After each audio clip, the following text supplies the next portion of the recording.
Hello and welcome. This is another Quartz Club session. Today we have a special guest, Garrett. He's going to talk about uh, JVMs and what we can do with those, the options that we can have. If you don't know what is Quarkus Club, you're going to find out on the description, right? The Discord group where we talk about all the things around Quarkus itself, the frameworks, but we talk about the other things, JVMs, Java, and things. One of the initiatives that starts inside the Quark group, actually, it's we was trying to figure out which was the best JVM to run with Quarkus. Maybe this talk is going to give some answer. Maybe it's going to open your mind and think what's the things that you need thinking about when you're going to decide which JVM to choose. And maybe it's going to help you to figure out what is the best JVM to run with Quarkus. So let's find out. Today we have a special guest, as I said. Let's invite him to the stage. Hello, Gary. How's it going? Hey, how you doing? Good. Nice to have you here. Actually, behalf of all the Quartz community, thanks for your time. Thanks for accepting the invitation to talk here. As I said, it's a nice fit for our community because we have kind of initiative there to try to figure out what's the best JVM to use for Quarkus. It's a Quartz community, right? We focus on Quarkus. And it's an open community. We can say whatever we want. Sometimes we really like to say bad things about Quarkus, right? Why not? That's the fun, right? So we are open to everyone. It's a friendly. We don't care if you have any framework background, right? This is completely, we are completely open. And so, guys, feel free to post on the chat where you're from, came with questions. Garrett is going to answer the questions on the end or on fly, whatever he thinks is the best. I saw that he already shared the. So with that, I leave with you, and we talk later on, right? All right. So you Thank can you. hear me, right? Yes, perfect. Okay, so let's start. Yeah, welcome to the jungle. Safari through the JVM landscape. My name is Gerrit Grunwald. I'm working for Azure as a senior developer advocate. I'm also running a Java user group here in Münster in Germany. And I just came back from DevNexus in Atlanta, so I'm a little bit jet lagged, but we will do it. OpenJDK, as we all know, right? A free and open source implementation of the Java Platform Standard Edition, or also you can say Java SE. And it has its website. You can find it here, openjdk.org. And there's also, because it's a open source project, there's the source code. And the source code you can find on GitHub in this repository. This is available since JDK 16. Before that, it was in some mercurial stuff hidden somewhere. And now they put it on GitHub. So if you are interested in that, then you can take a look. And usually when I do this session at conferences, then I ask people who's using OpenJDK, and then people raise their hands. And then I have to say you are wrong, because OpenJDK is really just the source code. This is OpenJDK. There is nothing like an OpenJDK distribution. There are builds of OpenJDK, right? And that's a so-called distribution. And there are builds of OpenJDK from all kinds of vendors, but we will come to that. Because we have in this open source project, we have also contributors, of course. And you might be surprised how many that are. You see, this is all the companies, and in the middle column you see something like many individuals, because this is a long list, and even you as an individual can contribute to OpenJDK, to the OpenJDK project. But as you can see, all these big companies like Amazon, ARM, IBM, Intel, right, Microsoft, Oracle, it's a lot of big companies behind the OpenJDK project. So that means it's not a one-man show. And that's really cool, because otherwise we would all be dependent on one company. And so we have a lot of companies that have interest in OpenJDK project, and with this in Java. And that's cool. So cool. It's baked by all these companies, which is a good thing. So because it's a big project, it comes with a roadmap. And it's interesting to see. So there is the old release cadence, and the older people know that, probably remember. JDK 6, for example, right? That was when, in the end of JDK 6, OpenJDK was born as an open source project.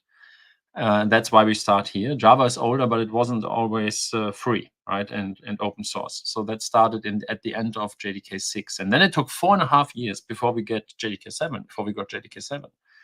That was a long time, right? And then we had another 3 years before we got JDK 8, which was one of the biggest updates ever in OpenJDK project. And then everything changed, right? So in the new release cadence, because the problem here was if you have features, let's say you're on 6, and then you have to wait 4.5 years before you get to JDK 7, that means it's multiple years and you can't really test anything because you just have to wait. And then when they finally release JDK 7, then you can start playing around with it. And then it took probably another year for many companies before they really have been able to update to JDK 7, right? So that was really not a good situation. So they changed it. They changed to the new release cadence, which is like this. And you see now we have lots of releases. And we have every 6 months we have releases, and there are different ones. So I won't go into detail now, but this is how it works now, which is a good thing. And now you can have a new JDK every 6 months, and that means if you would like to play around with features, it's way easier to adopt these features in production because you get them way earlier than before. That's pretty cool. And I know most of all of us are Java developers, and you know all this kind of stuff, but it's worth going through that. So we have a JDK and we have a JRE. The JDK is the Java Development Kit. The JRE is the Java Runtime Environment, and there's a reason for this naming, right? And usually I ask people, what are you using in production? And I'm surprised that many people raise their hands when I ask who's using a JDK in production. In the past, it was sometimes needed to deploy with the JDK because specific frameworks needed that. But today it's not. Right? You don't need really a JDK for production. So what's the reason why I'm telling you that? So first of all, let's have a look. The JRE just contains the Java virtual machine plus the class libraries. That's the plain runtime. That's all you need to run your application, usually, right? The JDK is the same, plus it also has the Java C compiler. It comes with a debugger, with Javadoc, with all kinds of stuff that you don't really need to run your application. This is stuff you need to develop your application. And why do I tell you or talk about that? So first of all, I would recommend in development, of course, you use a JDK. And if you are up to JDK 8 in production, you should use a JRE, a Java Runtime Environment. From JDK 9 onwards, you should use a JLink build, which is a custom runtime tailored for your application, right? So this is what you should use when you are JDK 9, 11, 17, whatever, right? So you should use a JRE, JLink JRE, sorry. And JLink is a tool to create Java runtimes.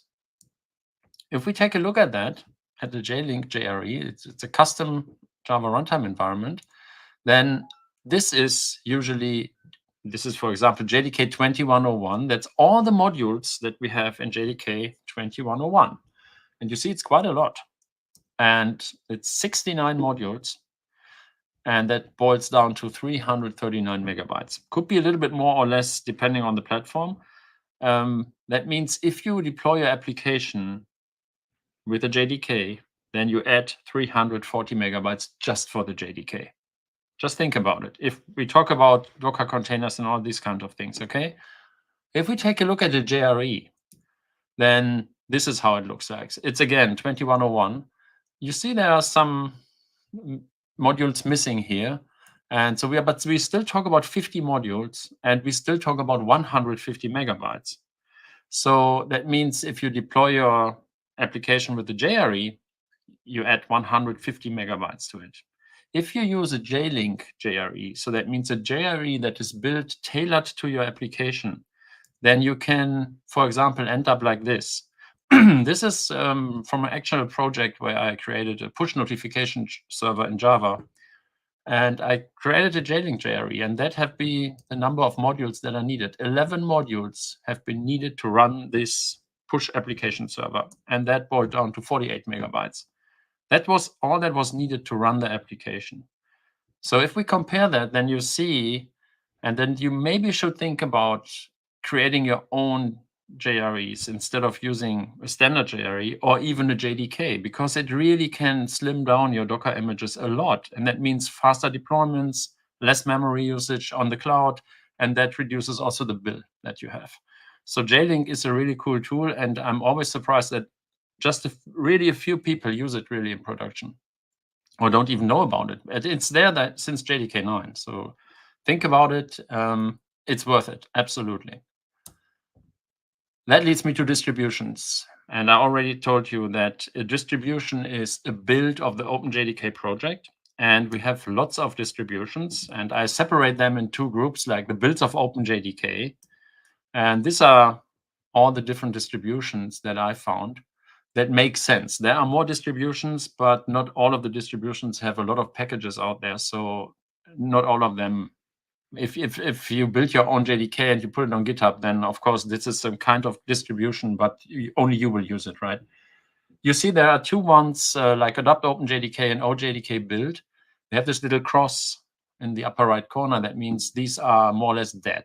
So Adopt OpenJDK died with 16, I think 1609 or something. Or at least there wasn't really a 17 build. And OJDK build died with 17 or I don't know, 13 something. So these builds, that means the OJDK build is a distribution that was in principle the community build of the Red Hat JDK, but they ditched it, so there won't be any new updates. And the OpenJDK distribution was also a community build, and that went into the Eclipse Foundation, which is now the Tamarin distribution. And this is a different one. Even if they claim it's the same, it's not, right? So this is not the different, it's not the same distribution. Adopt OpenJDK is not Tamarin. Because Adopt OpenJDK, first of all, it didn't have a TCK. Second, it was also available for OpenJ9. And this is all these things. So it's not the same. Even if the Adoptium group sometimes claims it's the successor, but it's a different thing. Okay, that's 20, right? And then there's also builds of GraalVM. So this is, if you really are serious, then GraalVM is not really OpenJDK, but still it is a JVM and you can run Java on it. So that's the reason why I put it on here, and people use it. And there are 5 different GraalVM distributions already out there. Right, there's Glue on GraalVM, GraalVM Community, and GraalVM, which is formerly the Enterprise Edition. They renamed it to GraalVM, then Liberica Native Image Kit and Mandrel, which is from Red Hat. And they are more or less the same. Some of them come with different features or additional features like others. So the question is which one to choose. We have so many different builds of the OpenJDK project. Now we need to find out what is the right one for you or for me. So therefore, let's take a look at the differences. And there are different things like term of support, updates, compliance, cost, and performance. And there's also more, but I think that we won't make it on time because there's also features, but this is way too much. If we take a look at term of support, then first I need to explain that. There is a so-called short-term support version, or shortly STS. And then there's the so-called long-term support version, which is the LTS. Even if Oracle claims there is no LTS, it just means there is a version which has longer support than the others, right? Which is a long-term support version. And how it works is this is all the OpenJDK builds from JDK 9 to JDK 21. We are in the meantime, we also have JDK 22. And if we take a look at the STS and LTS releases, then you see every 6 months we have a new release. And then you see the blue ones. This is the so-called LTS releases or long-term support versions. These are just versions that have longer support than the others. The white arrows here only have 6 months of support. So that means if you, for example, go to JDK 12, then there will be JDK 12.01, JDK 12.02, and after that, that's it. No more security patches. So if you then would like to stay up to date, you have to switch to JDK 13. And then again, JDK 13 was 1301, 1302, and then you have to go to 14, and so on and so on. You see there was a gap between 11 and 17, which was again 3 years. And then they figured out it's too long, and they reduced it to 2 years. So that means 17 to 21 have been 3 STS releases in between. So this is the new cadence from 17 to 21, and the next one will be again 3 STS releases and then the next LTS. And the LTS, the long-term support, it's not really fixed. So it will change, because we saw that with JDK 8. First, it was like, oh, we will offer support till 2025. Then it was, oh, we offer support till 2027. In the meantime, it's 2032 or something. So it's really long support for JDK 8. And so it can change over time. That depends just on the fact that many people don't switch to the latest JDK, and so they need to have support. What happens often is that there is the long-term support, and then there is the extended support. And extended support usually is the stuff that you have to pay for, right? So that means if you then need updates after a specific date, you have to pay for Oracle or other companies so that they build you security patches for these versions. So SDS releases only get updates for 6 months, right? And LTS releases get updates for many years. So if you use something in production, use long-term support versions, right? Because then you can make sure that you get updates for a long time for that version. And usually you don't switch from the 17 to 20 on just 21 just when the day when 21 comes out. Usually you don't do that. So the other thing is that not every distribution provides STS and LTS releases. So there are distributions where you only get LTS releases. So, right. So for example, if you take a look at Microsoft, there are others, but for example, Microsoft, they offer 11, 17, 21. I think they might have offered 19 because there have been Loom in there, but usually they do only long-term support versions. So if you stick to them, then you can't really have this every 6-month new release version. So this is one of the differences, right? So the recommendation here is in development, you can use whatever you like, short-term support versions, long-term support versions, but in production, please only use long-term support versions. Usually what you should do is you have your development branch, you work on a short-term support version, you test the new features in that version, and then you can already play around with it. And if it works, then you can later on switch to the next LTS release, which comes with all these new features.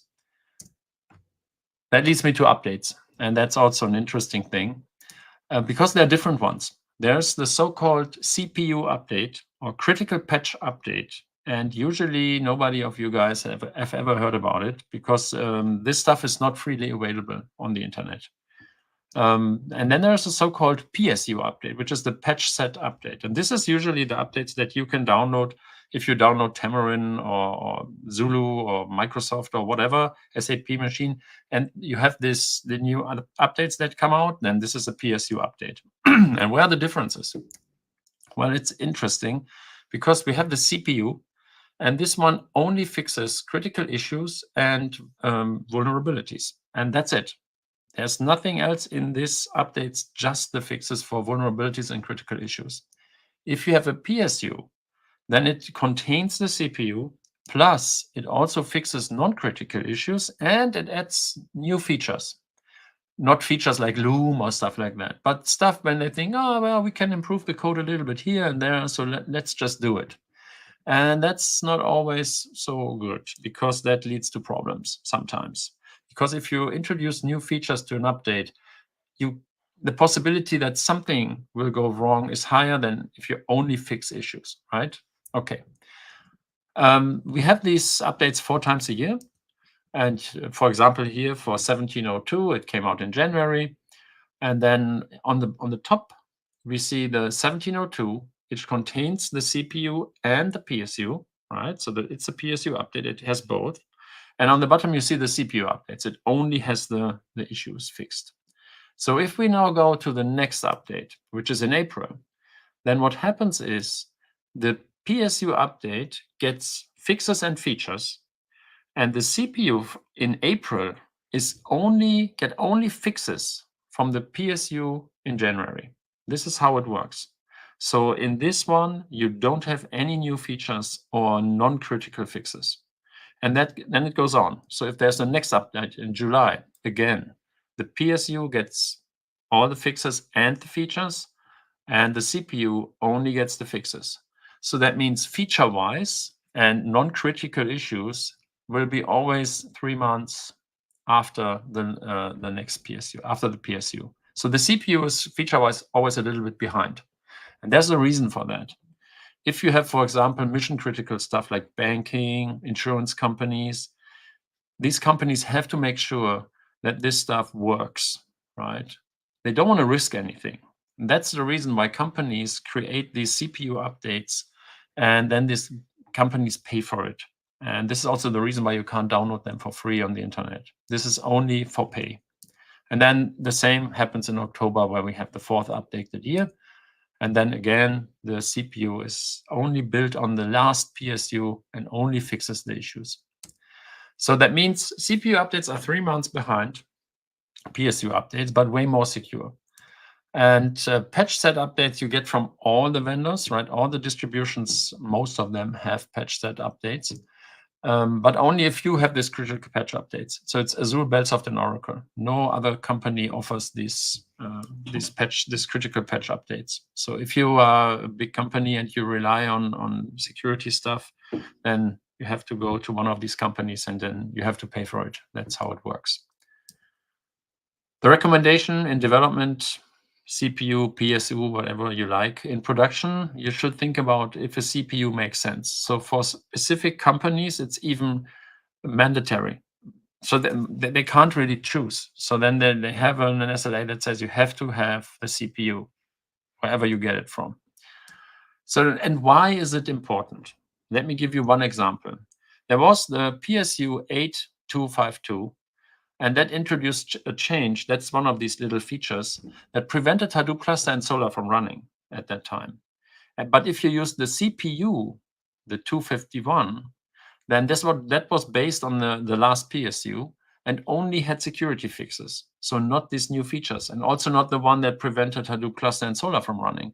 So these people that had the CPU updates, they never had the problem.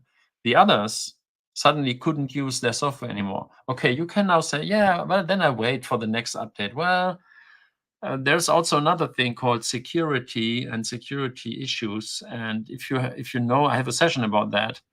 And if you know how many CVEs coming new from one release to the other, from one update to the other, it could be up to 15 CVEs in one CPU update or PSU update. So you really have to think about if you can really risk it to open up the door for that amount of time just to wait for it. So that really depends on if you run really mission critical stuff, then it's worth thinking about using CPU updates.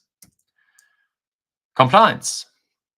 Another thing which is not clear to everyone. So there is a so-called TCK, which is Technology Compatibility Kit, which is licensed by Oracle. And what it is, it was originally developed by Sun Microsystems, the intellectual property and the license now by Oracle. It contains more than 120,000 individual tests just for Java 11. And they are all defined in the so-called JCK, right? And we come to that shortly. So the JCK is the Java Compatibility Kit, and it's part of the TCK. And the JCK contains all the tests. And when we say all the tests, then it's a lot of stuff. So because you have to think about it, we have the JDK. Let's say we have the JDK for Windows. Then we have to make sure that it works with printers. You have to have a printer on your test machine. You need a CD-ROM. You need a DVD. You need a Blu-ray. You need a sound card. You need everything that can accessed by Java on that machine. And the tests will cover all of this stuff. And then you need that for all the platforms. And then you need to run it. And then you need to pass all these tests, right? So you can get the JCK even as an individual. It's available at no charge. There's some paperwork involved, right? Because you have to meet the terms of the OCTLA, the OpenJDK Community TCK License Agreement. What a nice word. Means a lot of paperwork.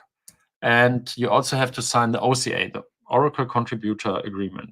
Once you do that, you get access to the JCK, which is the test suite. And it's quite interesting to see, because what they test is, it's Java, the implementation of the language. There's a spec, and the JCK makes sure that the distribution that your build of OpenJDK is compliant to this specification. So it tests all the implementations of the language itself. So it tests Java, right? With all the features. And it takes a long time to run these tests. So it's nothing like, oh, I run the test and then half an hour later you're done. It's days, right? It's really literally days if you run these tests. So, and then it's interesting because not all the distributions pass this test. For example, for JDK 8, these are the distributions that are compliant to the TCK. You see, it's not 20 anymore. It's less, right? And you see, for example, here we see Bisheng and Corrado, Dragonwell from Alibaba, Liberica from Bellsoft, Oracle. And you see there's Oracle OpenJDK, which is Oracle's build of OpenJDK, the free one. And the Oracle JDK is the one you have to pay for. Then there's Red Hat, SAP Machine, Tamarind Zulu, and Platform Prime. So if we now take a look, because you see already, just because you have the TCK for JDK 8 doesn't mean you get the TCK for JDK 9 or 11 or something. So this is every time you have to make sure it runs. With every update, you have to run these tests, right? It's a lot of stuff involved in these tests. So if we take a look at JDK 9 and above, you see suddenly it's more than before, but Bisheng is gone. Dragonwell is gone. That means Bisheng is a distribution from China and Dragonwell is from Alibaba. And you see these don't pass JDK 9 and above. There is no TCK for Alibaba Dragonwell for JDK 11. It might not be interesting for you as an individual, but companies sometimes have the requirement to run a TCK compliant JDK. Because if you don't pass the test, then that means at some point your code can break just because the implementation of the Java spec in that build didn't pass a test. And if you run into this situation, then your software will break. It won't run. So, and yes, it's up to you to risk it, but it's a good idea to have a TCK tested JDK. And you see the most of the well-known, in the Western world, well-known JDKs pass the TCK. So there is another test suite which is called Aquavit. That's by Eclipse. And it's a shortcut for Adaptium Quality Assurance, Vitality, and Speed Test Suite. Again, great word. Where the TCK tests the Java implementation, the Aquavit tests test the performance of the distribution with real-world tests. Right, so it ensures that all additional qualities are present that make it suitable for production use. So there's a collection of over 350,000 tests, and it's really designed to test real-world utilization patterns. So they tested with applications and all these kind of things, where the TCK tests really the implementation of Java itself. So, and also security and durability tests will be done or are part of the Aquavit test suite. And again, it's even less, right? So these are the distributions that pass the Aquavit test suite. Is Bisheng, Dragonwell, Red Hat, Tamarind, and Zulu. And this is for JDK 8. And for JDK 11 and above, you see it's Microsoft, Xamarin certified, Red Hat, Tamarind, and Zulu. These are the distributions that pass the Aquavit test suite. And in addition, you can only pass Aquavit if you are TCK compliant. So that means if you don't have the TCK, you won't have the Aquavit test. This is for sure. So that means you see it's only 5 distributions that really pass both tests completely, where the Aquavit is not really, that means if you don't pass the Aquavit test, right? That I don't know what it really means. So it's nothing like your code won't break. This is probably just to make sure, because you have to sign up for that, you have to pass the TCK. It's new, so distributions are not really keen on Aquavit tests. We don't really need it, something like that. So that's the reason why we don't see it here. But the TCK, this is really a technical problem if it doesn't work. So that means your code can break because it's not the implementation of Java in the distribution is not really correct. So recommendation in development, you can use whatever you like. In production, you should really make sure that you use a TCK compliant JDK distribution, that really makes sense, because then you can make sure that everything was tested and it works, right? And you will figure that out. Mainly they have on the websites, the distributions have somewhere a statement. I just know for Azure, for example, for every distribution, for every update that we create, for every package, indeed for every file, we create a PDF. That's directly part of the tests, and then we create it, and you can get some kind of certificate that this package was TCK tested. That leads me to cost. And that's an interesting part, because we have free distributions, and these are the free ones. You see most of them. And then you see this little asterisk there, GraalVM or Oracle JDK. And Oracle, again, did a smart move. When they came out with JDK 17, they said, oh, you know what? We changed the license, and it's free. You can use it in production. You can use JDK 17 in production for free, no problem. And yes, you can download it for free. It's all good. You can install it. You can use it for production. But there's a little problem with that, because you can only use it for 3 years. And the reason is that they decided to, once there's a new long-term support version, in this case, if we talk about JDK 17, it was JDK 21 that came out last year in September. Then you have 1 year after that, before JDK 17 will fall back to the OTN license, which is the old license where you have to pay for it. That means not your installed version, but you won't get any update for free anymore. That means if you went to Oracle JDK in production on 17, then this year in October, they update the security patch that comes out. You won't get it for free. You have to have an Oracle Java SE subscription to get the update. Or you switch to the JDK 21. Then it's again free for 3 years. And for many people, it's not a problem. And as individuals, we don't care, because we just use the latest one. But I also know companies where they have the policy that they always stay not on the latest LTS, but on the one before. So that means 21 is the latest, so they have to stick to 17. And in this case, this year in October, they suddenly have to pay for it if they are on Oracle. The same goes for GraalVM. It's the same move. There was GraalVM CE and GraalVM Enterprise. And then Oracle made the decision that they renamed GraalVM CE to GraalVM Community, and GraalVM Enterprise just became GraalVM. And if you go to the GraalVM website and you press download, then they present you the GraalVM version, which is free for 3 years. So you really have to be careful, because the other problem with the Oracle licensing is that they changed how they calculate the license cost. So they changed that last year in January.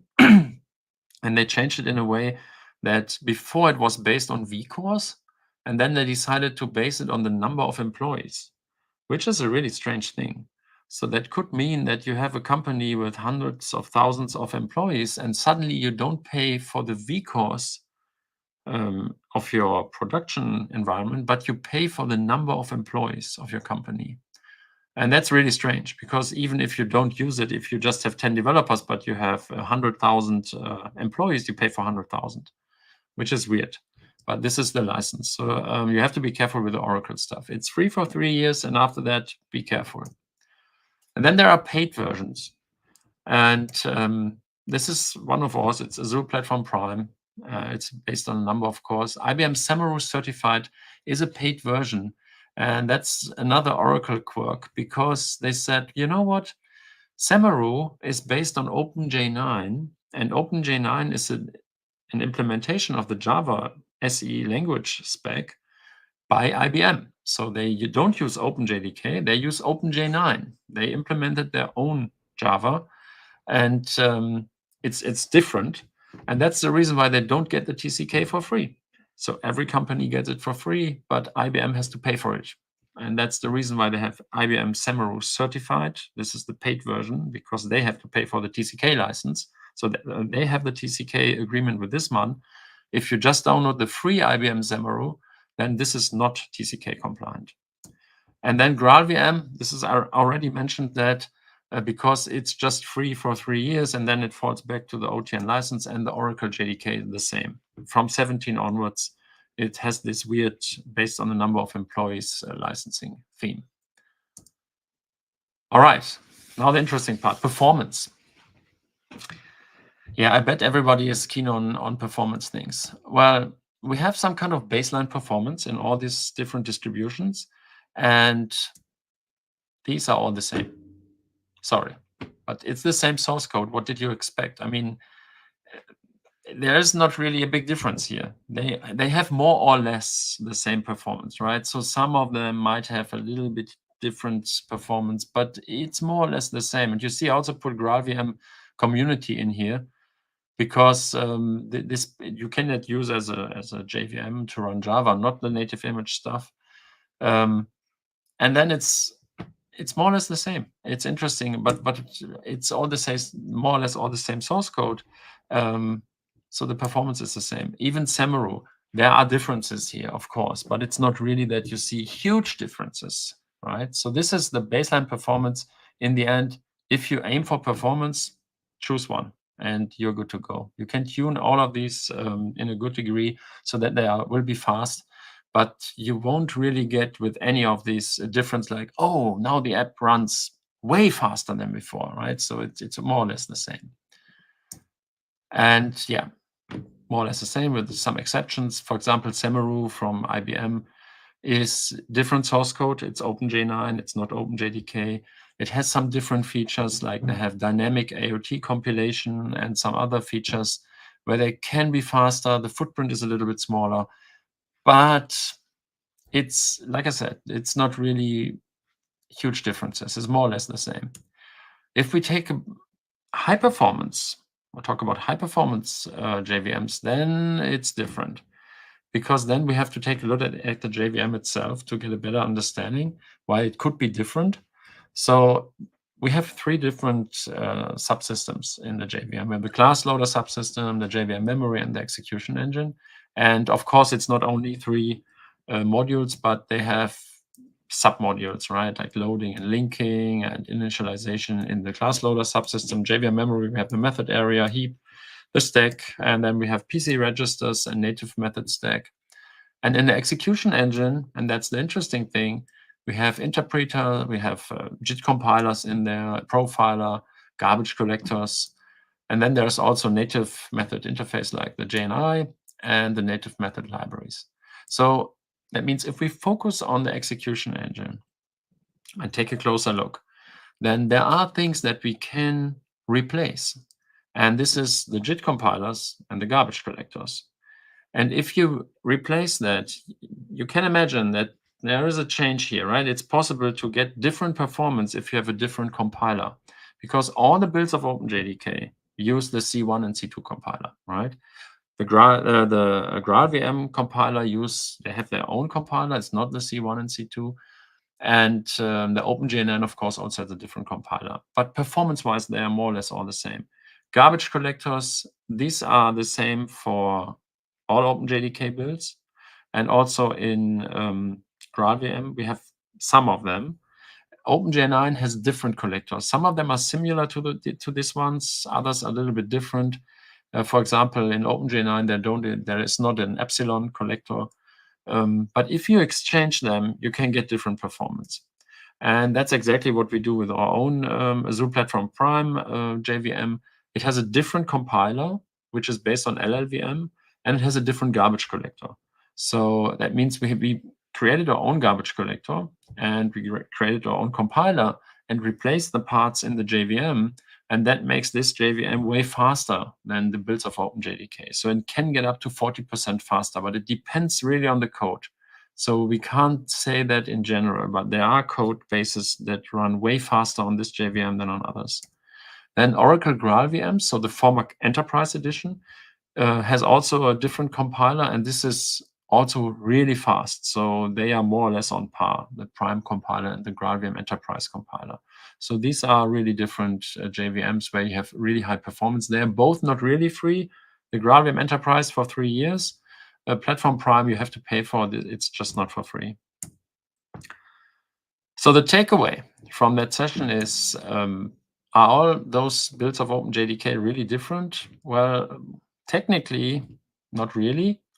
If it comes to service support and costs, then probably yes, right? So there are differences, and especially when you talk about TCK compliance, you have to really think about it because it makes sense to have a TCK compliant JVM.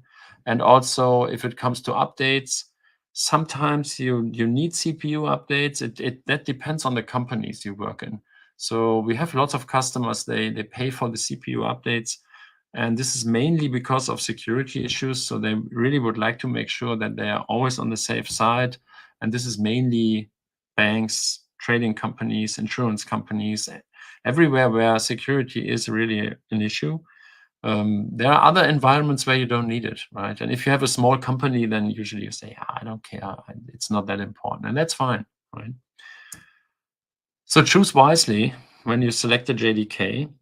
I mean, I have more slides with all these features because we have different features in the JVMs, but it would really lead too far. It's so many things in there that we can't cover yet. With this, I'm through this session. So if you have questions, feel free to put them in the chat.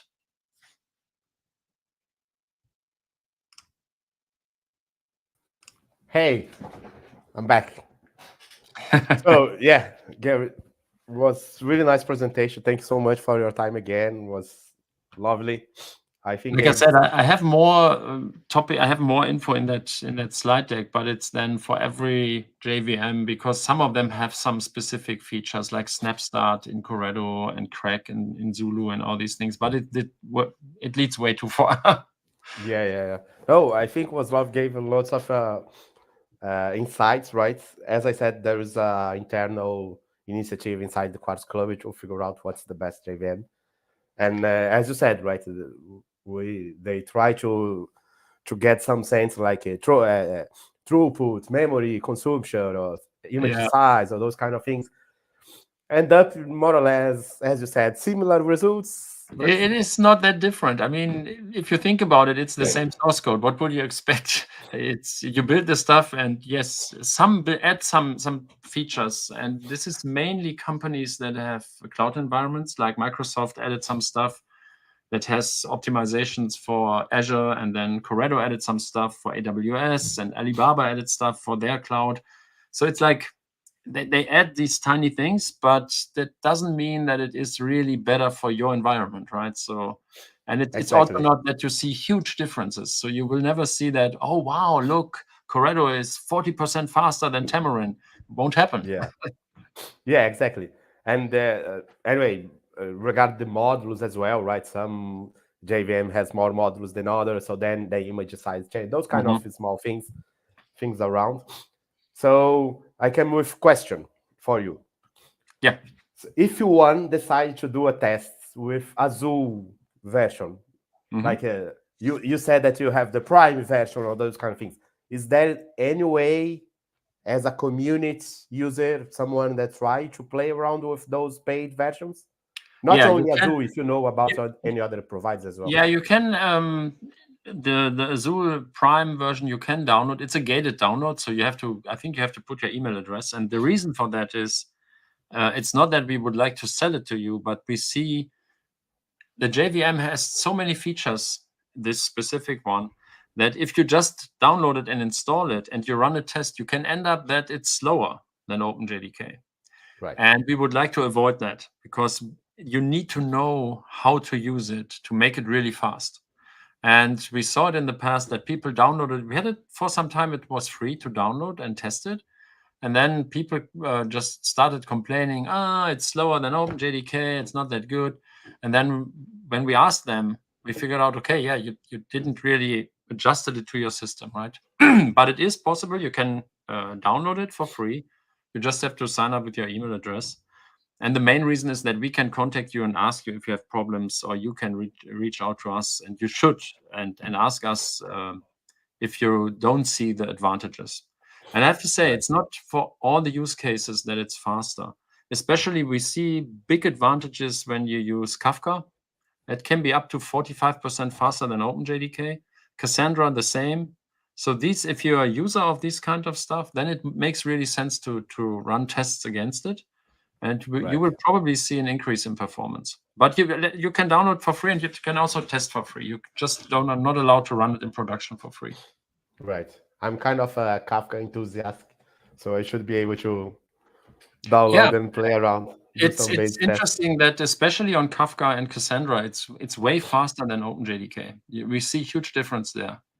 So it's not in for all applications. So it doesn't make sense, and you need really beefy machines to run that, right? So it's not like oh, I run that on my tiny Core i5 with 4 cores and 2 gigabytes of RAM. So this JVM needs more RAM, powerful CPUs, and then you really see big advantages there.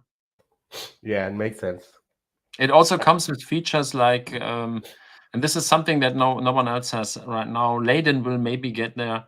It's, for example, if you have the JVM and you start your application, then it interprets the code first and it compiles the code, right?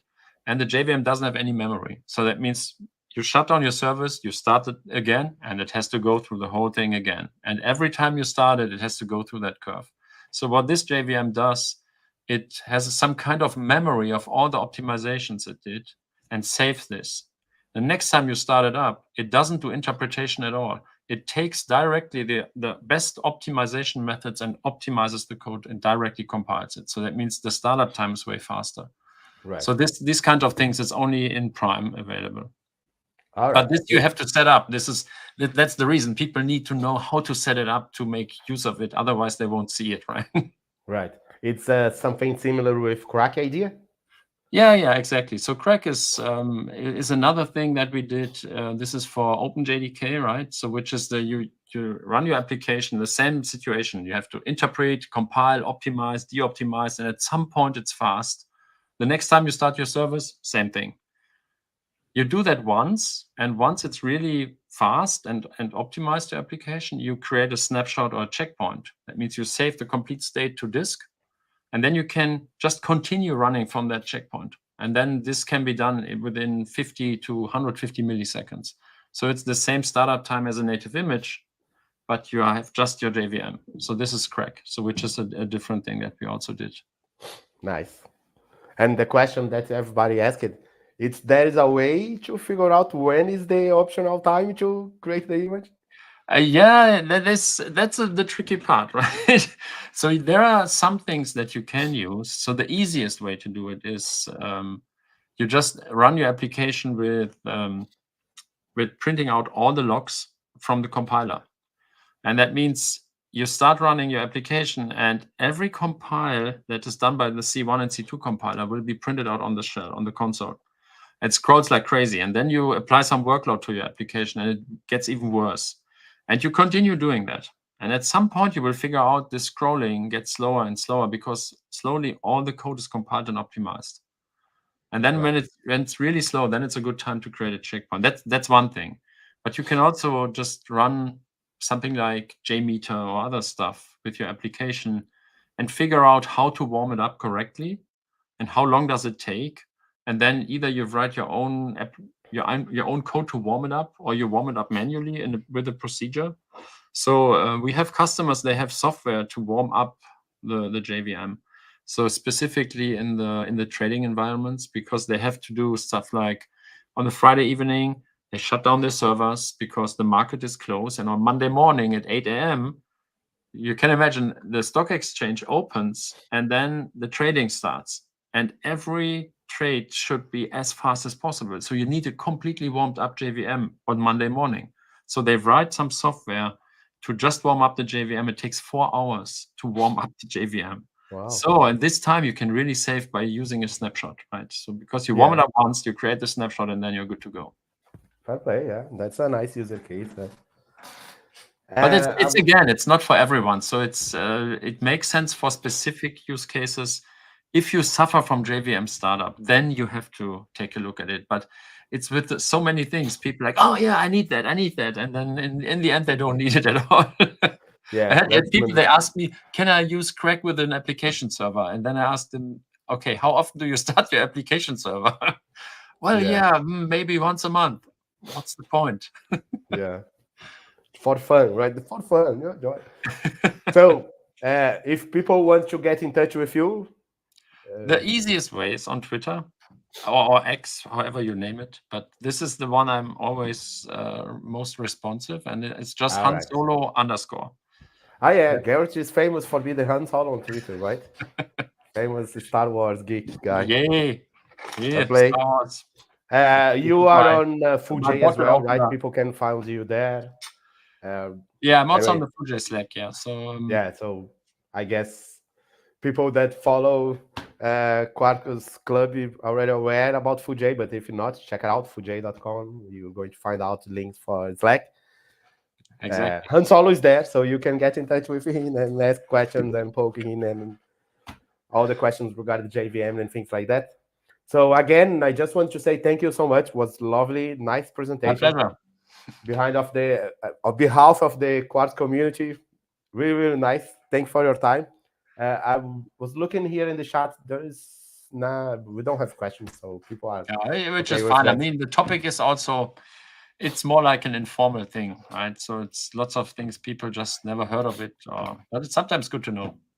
I know, definitely was gave lots of insights and lots of things that people can go around and check around, right? Try to learn themselves.